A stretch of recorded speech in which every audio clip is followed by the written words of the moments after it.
Good morning students. Last literature की class में हम फिगर ऑफ स्पीच कर रहे थे। फिगर ऑफ स्पीच में हमने सिम्बली कर लिया था, मेटाफर कर लिया था, पर्सोनिफिकेशन कर लिया, पैराडॉक्स, हाइपरबल, ऑक्सीमोरन और यूफेमिज्म कर लिया था। अब आगे के जो बच के वो फिगर ऑफ स्पीच हम इस क्लास में करेंगे। सो फर्स्ट अपन करेंगे एलिट्रेशन।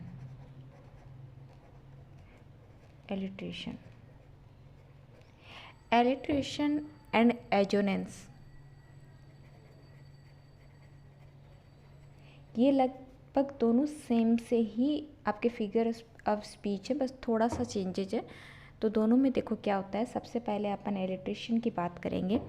एलिट्रेशन में हम सेम लेटर या सेम कॉन्सोनेंट साउंड को एक जगह अगर रिपीट हो रही है एक लाइन में, तो उसको हम शो करते हैं एलिट्रेशन के थ्रू। इसकी डेफिनेशन की बात करें तो अपन ये कह सकते हैं, the use of same letter मतलब सेम लेटर हो सकता है अल्फ़ाबेट का, और कॉन्सोनेंट साउंड। ये जो कॉन्सोनेंट साउंड है ये भी क्या होनी चाहिए, आपकी सेम होनी चाहिए। ठीक है, कोई भी कॉन्सोनेंट साउंड हो सकती है एट द बिगिनिंग, मतलब जो भी वर्ड हैं उनके बिगिनिंग में ये सब साउंड है वो सेम होनी चाहिए। ऐसे नहीं कि मिड में जाके कोई कॉन्सोनेंट साउंड है वो सेम हो रही है, या मिड में जाके कोई भी लेटर है वो बार बार रिपीट हो रहे हैं। Beginning of the words that are together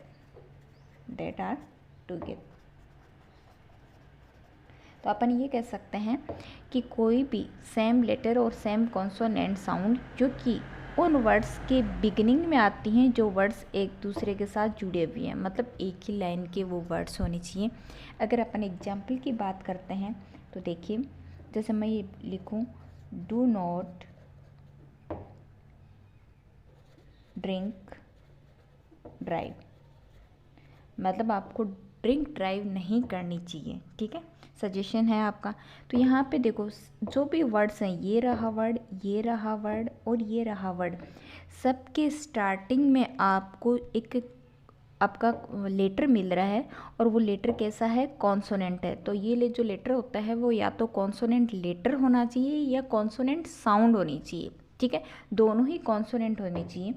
अब देखो ये तो सिर्फ लेटर रिपीट हो रहे थे, और साउंड की बात करें तो यहाँ ड, ड और ड तीनों कॉन्सोनेंट साउंड हैं। जैसे कि दूसरा एग्जाम्पल ले लीजिए, she sells, sea shells by the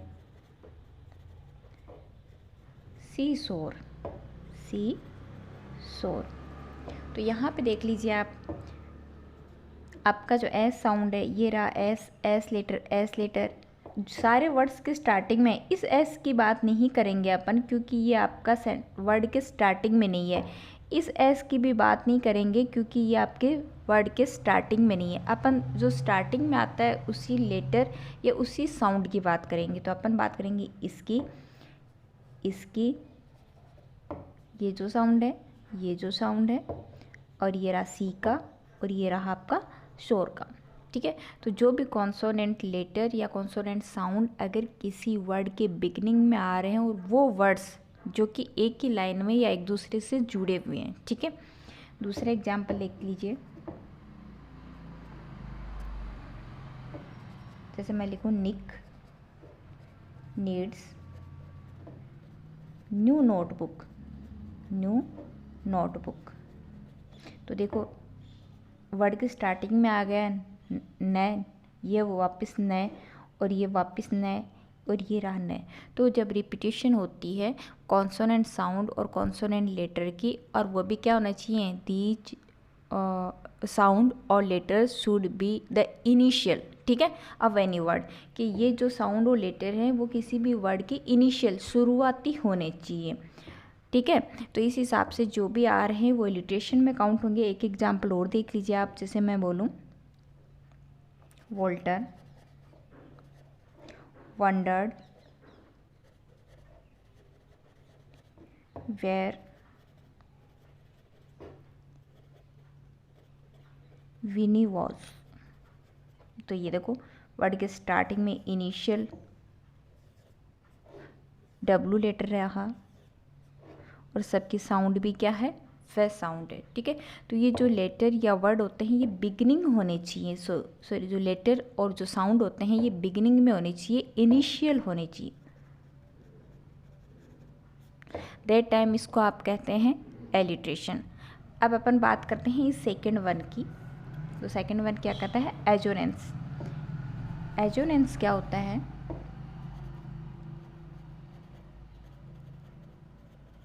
जो हमने ऊपर पढ़ा वो कॉन्सोनेंट साउंड की बात कर रहा था। अब अपन पढ़ेंगे इसमें क्या आएगी, रिपीटेशन आएगी आपकी। यहाँ पे भी रिपीटेशन ही है, देखो सब में रिपीटेशन ही थी। ठीक है, और यहाँ पे भी रिपीटेशन आएगी। तो अपन ये कह सकते हैं repetition of same vowel sound. मैंने अब लेटर नहीं लिखा है, इसमें लेटर और साउंड दोनों थे, बट यहाँ पे रिपीटेशन ओनली साउंड की रहेगी। ठीक है, वावल साउंड की। इन ए लाइन, कि एक लाइन में जो बार बार रिपीटेशन होती है, पुनरावृत्ति होती है वावल साउंड की। ठीक है, उसको कहते हैं एजिनेंस। ठीक है, एजोनेंस सॉरी। लेकिन इसमें ये ज़रूरी नहीं है कि ये वर्ड के बिगिनिंग में ही हो, ये कहीं भी हो सकते हैं। It can be either in the beginning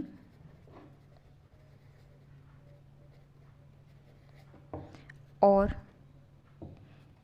in between words।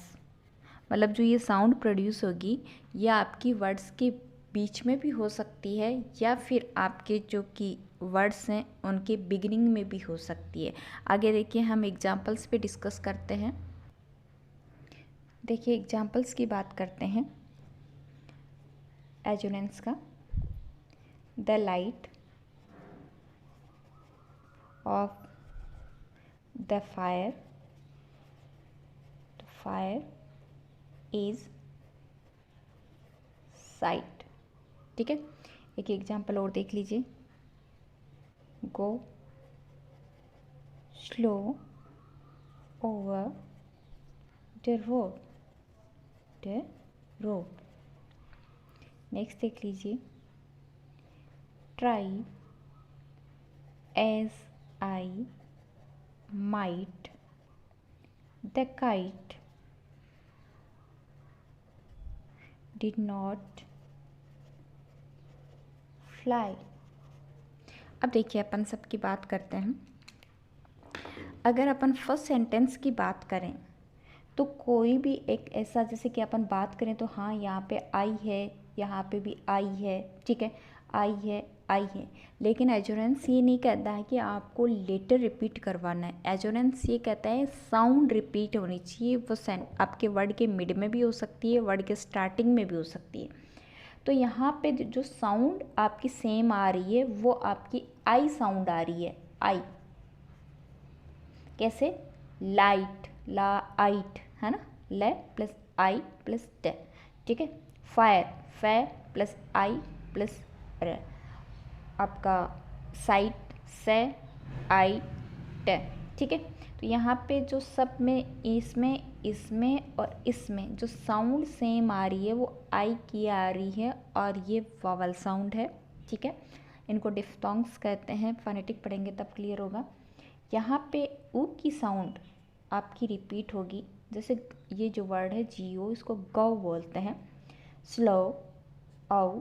ठीक है, ओवर रोड। ठीक है, तो यहाँ पे आपकी जो साउंड सेम आएगी वो ओ की साउंड आएगी। यहाँ पे जो साउंड आएगी वो अगेन आपकी आई की साउंड आएगी। ट्राई, आई, माई, मैं, आई, कै, आई, फ्लाई, फ, ला, आई। ठीक है, तो जो भी साउंड आएगी वो कैसी आएगी, वावल साउंड आएगी।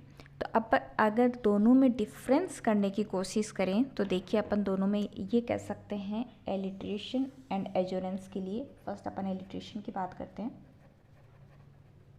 और इधर एजोरेंस की बात करते हैं, क्योंकि ये क्या करता है, कन्फ्यूजन क्रिएट करता है। दोनों में ही रिपीटेशन होती है, इसमें भी रिपीटेशन होती है। ये जो इसमें रिपीटेशन होती है वो लेटर एंड साउंड दोनों की हो सकती है। वो भी कौन से होने चाहिए, कॉन्सोनेंट होने चाहिए। यहाँ सिर्फ साउंड की रिपीटेशन होती है, वो भी कैसी होनी चाहिए, वावल साउंड होनी चाहिए।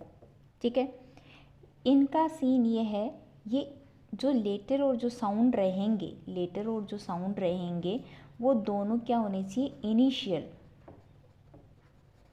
बिगिनिंग में होनी चाहिए। ये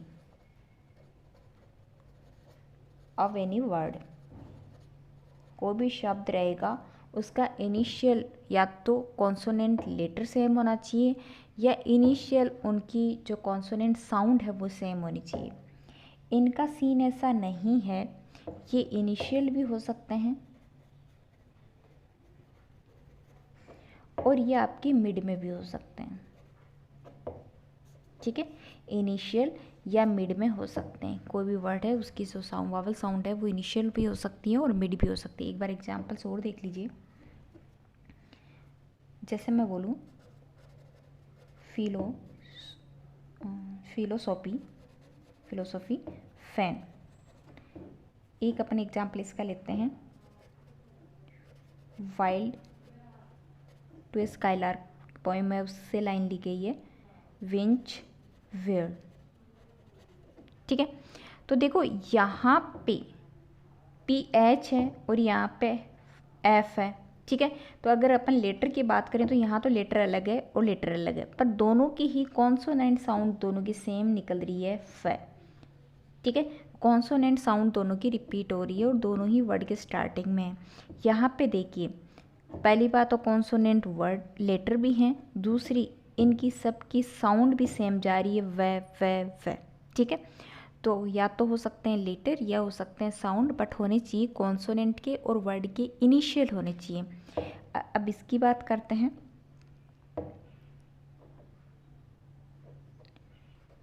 हाउ, नाउ, ब्राउन काउ। तो मैंने लिखा आ ऊ साउंड दिया है, आ ऊ, आऊ, ब्राउ, काऊ। ठीक है, सब में आ ऊ की साउंड है और आ ऊ की इसकी साउंड है, आपकी वॉवल की साउंड है।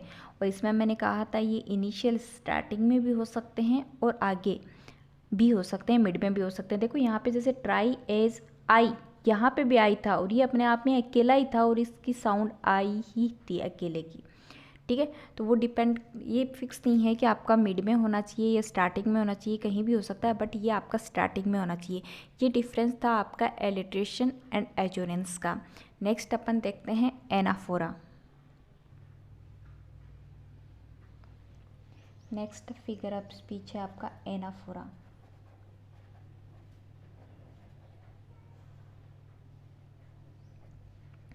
एनाफोरा में एक ऐसी टेक्निक का यूज़ किया जाता है जिसमें एक सेम फ्रेज के साथ सेंटेंस में अदर वर्ड्स जोड़े जाते हैं, मतलब वो फ्रेज बार बार रिपीट होती है, उसी के साथ नए नए वर्ड्स जोड़ के आगे के फ्रेजेस या क्लोज बनाए जाते हैं। कैसे बनाए जाते हैं एक बार डेफिनेशन देख लीजिए। Anaphora is a technique where several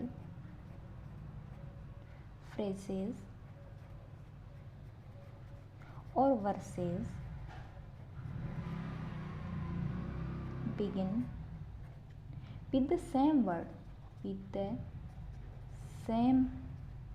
word और वर्ड्स, मतलब वर्ड भी हो सकते हैं और वर्ड्स भी हो सकते हैं, कोई जरूरी नहीं कि एक ही वर्ड के साथ जुड़े हुए हैं, हो सकता है ग्रुप ऑफ द वर्ड्स भी हो वहाँ पे।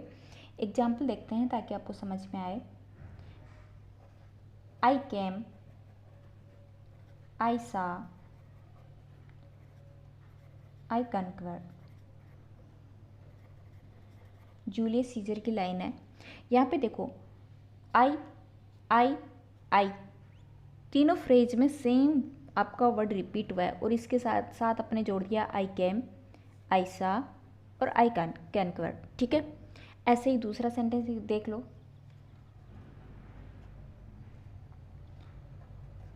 जो आपकी विलियम ब्लेक की पोइम है लंदन, उसमें ये पोइम आती है सेकेंड ईयर में।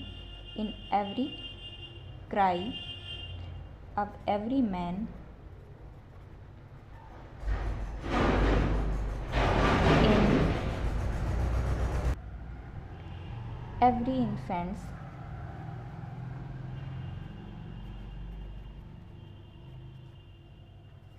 cry of fear, in every voice, in every pen।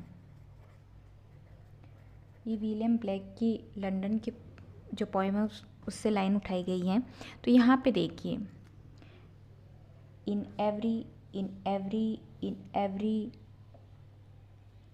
यहाँ पे इन एवरी, ठीक है, बार बार रिपीट हो रहा है और इसके साथ साथ में आपने आगे जो लिंक किए हैं जो भी वर्ड्स हैं, लेकिन स्टार्टिंग के जो वर्ड्स हैं वो सबके क्या हैं, सेम है। और यही अपने डिस्कस किया था कि इसमें कोई भी वर्ड या वर्ड्स हो सकते हैं जिनके साथ आप डिफरेंट टाइप की डिफरेंट अदर आप फ्रेजेस क्या कर सकते हैं, ऐड कर सकते हैं वेरियस। देखो ये अलग फ्रेज इसके साथ, ये अलग है, ये अलग है और ये यहाँ पे क्या है, अलग है।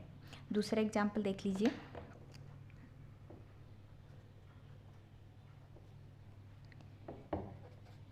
it was the best of time, it was the best of time, it was the worst, sorry, worst of times, it was the age of wisdom, it was the age of foolishness।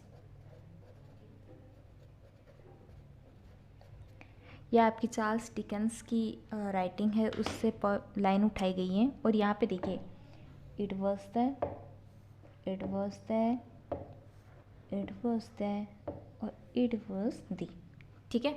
यहाँ पे मैंने ये it में आई को capital कर दिया है, sorry ये स्मॉलर ही रहेगा। यहाँ पे देखिए सेम इट वॉज द और इट वॉज दी आया हुआ है और उसके आगे अपन ने डिफरेंट टाइप की डिफरेंट फ्रेजेस ऐड करके सेंटेंसेस बनाए हैं और इसी को कहते हैं एनाफोरा, ठीक है। नेक्स्ट पढ़ते हैं अभी irony. Next figure of speech है आपका आयरनी।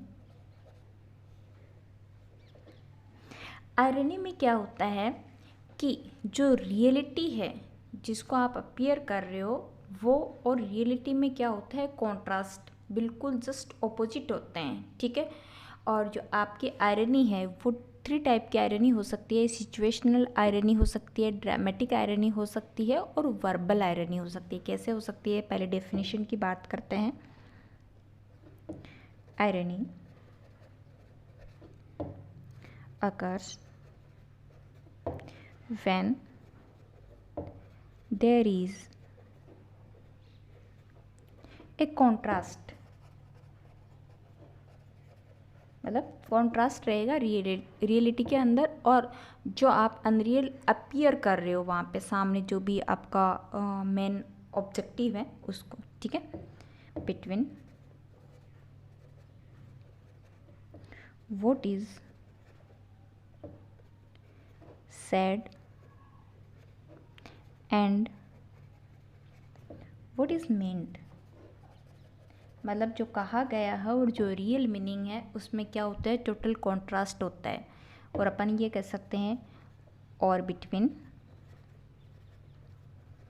Appearance and reality. मतलब जो हमें दिखाई देता है और जो रियल होता है उसमें बिल्कुल कॉन्ट्रास्ट रहता है, या जो कहा जाता है और जो उसका मीनिंग होता है उसमें कॉन्ट्रास्ट रहता है। मतलब दोनों जस्ट ऑपोजिट होते हैं, ठीक है। तो कैसे अपोजिट होते हैं, एग्जाम्पल से देखते हैं। एग्जाम्पल्स देखिए, जैसे बोला जाए टाइटैनिक के बारे में सबने सुना है। The Titanic was said to be unsinkable, कि टाइटैनिक है वो नहीं डूबेगा, ऐसा कहा गया था या माना गया था, but sank in its first voyage. लेकिन ये अपनी पहली समुद्री यात्रा में क्या हो गया, डूब गया। इसे कहते हैं situational irony.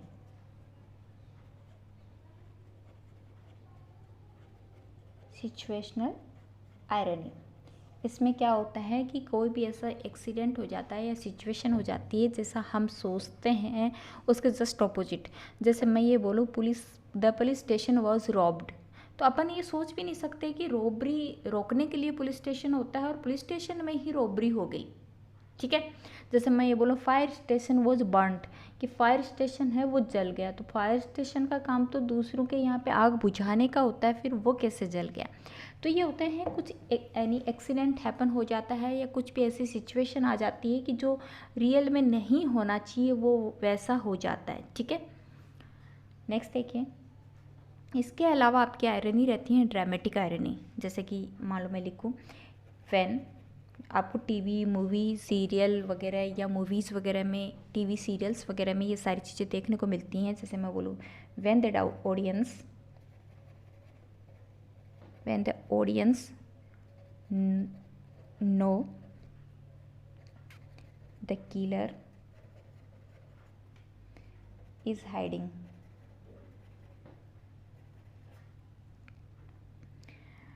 But the actor doesn't. मतलब अपन मूवी वगैरह में देखते हैं कि अपने को पता है कि कोई ऐसी मूवी चल रही है जैसा लड़ाई चल रही है विलन एंड प्रोटैगनिस्ट जो है हीरो है उसके बीच में। अब अपने को नहीं पता होता, जैसे कि अपन जो एज ए ऑडियंस देख रहे हैं हमें पता रहता है कि जैसे हीरो है वो गेट के अंदर एंट्री करेगा और गेट के पीछे ही मान लो विलन खड़ा है उसको मारने के लिए, ठीक है। ऑडियंस को सारी इन्फॉर्मेशन होती है, बट उस हीरो को या मैन प्रोटैगनिस्ट जो है उसको नहीं पता होता है कि इस पर्दे के पीछे क्या है, ठीक है। तो इन्हें कहते हैं ड्रामेटिक आयरनी। जो ड्रामा वगैरह के अंदर इनमें यूज़ की जाती है, जिसमें ऑडियंस वेरी वेल इसके बारे में क्या होता है अवेयर रहता है कि क्या होने वाला है, बट मैन प्रोटैगनिस्ट उसके बारे में नहीं जानता है कि उसके साथ क्या होगा। इसके अलावा कुछ वर्बल आयरनी भी होती हैं। जैसे कि मैं बोलूँ when Rahul came 30 minute late in the classroom,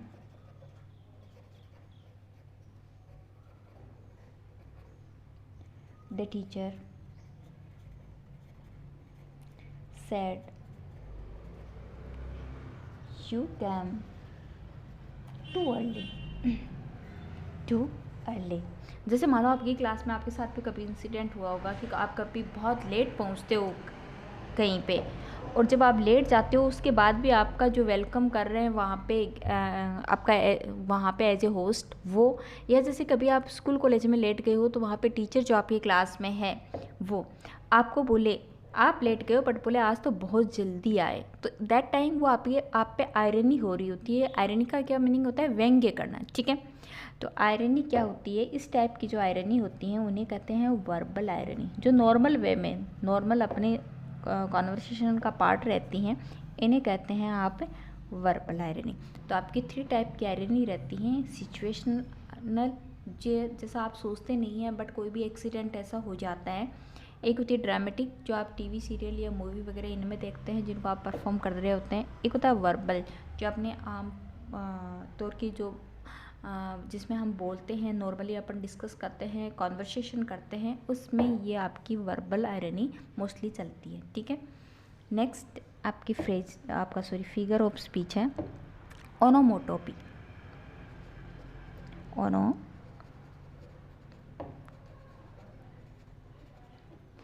देखो इसका प्रोनाउंसिएशन वैसे तो ओनोमोटोपिया मोस्टली बोला जाता है, लेकिन रियल प्रोनाउंसिएशन की बात करें तो इसमें ओनोमोटोपी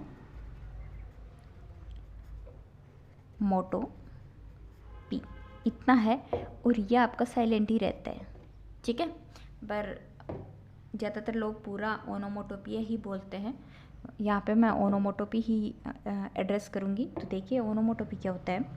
इसके अंदर कोई भी वर्ड यूज़ किया जाता है या कोई भी ऐसा कोई एक्ट दिखाया जाता है जिसमें किसी ऑब्जेक्ट की जो साउंड प्रोड्यूस होती है उसको शो किया जाता है, उसके थ्रू पूरा मीनिंग समझाने की कोशिश की जाती है। तो देखिए कैसे, in this figure of speech,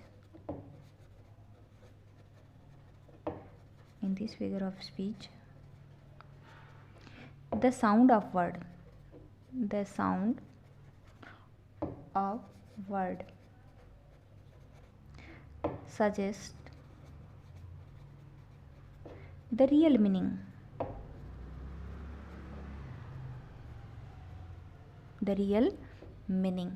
ठीक है।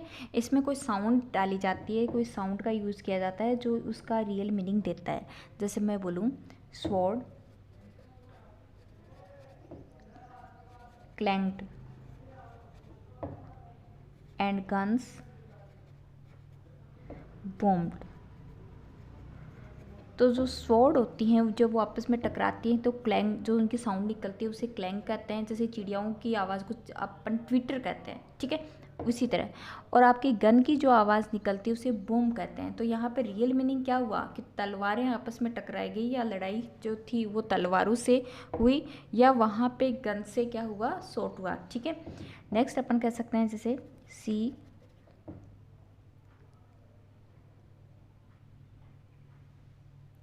चलो सी को छोड़ो, यहाँ स्नेक्स आर हिसिंग।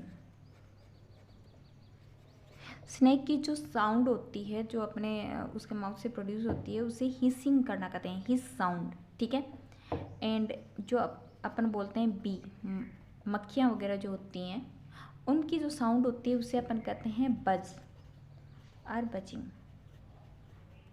तो अपन ने उनकी साउंड का यूज़ किया है, और अपन क्या करें, snacks are hissing and bees are buzzing. तो अपन यहाँ पे इस पोइट्री के थ्रू ये कहना चाहते हैं कि वहाँ पे बहुत सारे क्या थे, स्नेक थे, और क्या थी, बी थी, ठीक है। और ये बी वाला बजिंग वाला आप जैसे जॉन किट्स की पोएम है टू ऑटम वाली, उसमें देख सकते हैं, या फिर नाइट ऑफ द स्कॉर्पियन है नेसी मैजिकल की, उसमें भी आपको बज साउंड मिलेगा, जिसमें वो कहते हैं कि नाइट टाइम में जो फार्मर्स वगैरह है लालटेन वगैरह कैंडल्स वगैरह लेके आए थे और उनके साथ थी वो जैसे भी बजिंग साउंड, ठीक है। तो इन ऐसे जो वर्ड्स जो कि किसी की साउंड के साथ पूरा मीनिंग एक्सप्लेन करने की कोशिश करते हैं उसे कहते हैं ओनोमोटोपी। नेक्स्ट देखिए, नेक्स्ट फिगर ऑफ स्पीच है आपका सिनेक्डक।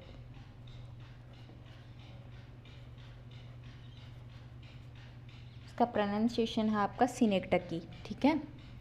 सिनेक्डकी जैसा ही एक और है आपका मेटोनमी, ठीक है। उन दोनों को साथ में करेंगे ताकि आप डिफरेंस कर पाओ। सिनेक्डकी में क्या होता है, इसके अंदर कोई भी या तो पार्ट है किसी भी पूरा जिसके बारे में आप डिस्कस करें, किसी भी थिंग ऑब्जेक्ट जिसके बारे में भी, उसका कोई पार्ट यूज़ किया जाता है और वो होल मीनिंग देता है, ठीक है। या आप होल को यूज़ करते हैं और वो किसी एक पार्ट का मीनिंग देता है। कैसे, देखिए सबसे पहले डेफिनेशन देखते हैं। It is a figure of speech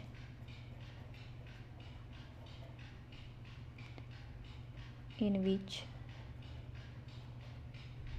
a part of an object refer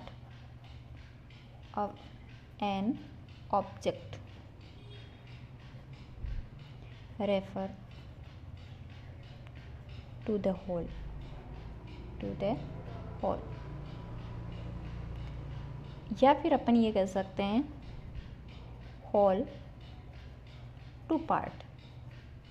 दोनों ही साइड से चलता है, ये जस्ट ऑपोजिट पे चलता है। मतलब या तो आप कोई पार्ट यूज़ करेंगे वो मीनिंग देगा होलनेस का, या होल आप यूज़ कर रहे हैं वो किसी पार्ट का आपको मीनिंग देगा। ठीक है, तो दो तरह से यूज होता है, तो अपन दोनों को अलग अलग पढ़ते हैं। सबसे पहले अपन पढ़ते हैं part is name, part is name but whole is meant. मतलब आप नेम लेते हैं किसी पार्ट का, किसी एक हिस्से का, बट वो मीनिंग किसका देगा, होलनेस का। ठीक है, वो मीनिंग किसका देगा, होलनेस का। एग्जाम्पल देखिए कैसे, जैसे मैं बोलूँ हैज़ रूबी गॉट व्हील्स। तो ये यहाँ पे जो व्हील्स है इसका मीनिंग है ट्रांसपोर्ट। कोई भी ट्रांसपोर्टेशन हो सकता है, तो व्हील्स का मीनिंग ये भी हो सकता है कार हो सकता है, टैक्सी हो सकता है, बस हो सकता है। ठीक है, तो क्या है, रूबी को व्हील्स मिल गया, मतलब ट्रांसपोर्ट मिल गया। ठीक है, तो कोई भी व्हीकल की बात कर रहे हैं तो यहाँ मैंने सिर्फ वर्ड यूज़ किया है व्हील्स, और व्हील्स तो क्या होते हैं, पहिए होते हैं। ठीक है, तो मैं यहाँ पे ये थोड़ा ना कहना चाह रही हूँ कि रूबी को पहिए मिल गए क्या, नो। यहाँ पे अपन ये कह रहे हैं कि क्या रूबी को, जैसे वो किसी बस का वेट कर रही थी, कार का वेट कर रही थी, टैक्सी का वेट कर रही थी, जिसका भी कर रही थी, तो अपन ने पूरा यूज़ नहीं किया है। ऐसा तो है नहीं कि वो जिसमें भी गई है कहीं पे भी, तो जैसे कि पूरी गाड़ी में नहीं जाके उसके पहिए पहिए यूज़ करते हुए गई है, गई तो वो पूरे में ही है। तो अपना मीनिंग पूरे पूरे आपके ट्रांसपोर्ट का जो भी सिस्टम है उससे है, लेकिन अपन यूज क्या करते हैं, सिर्फ एक पार्ट का यूज करते हैं। इसे कहते हैं सिनेक्टर। दूसरा एग्जाम्पल लेके देख लीजिए, जैसे मैं बोलूँ he is thinking of asking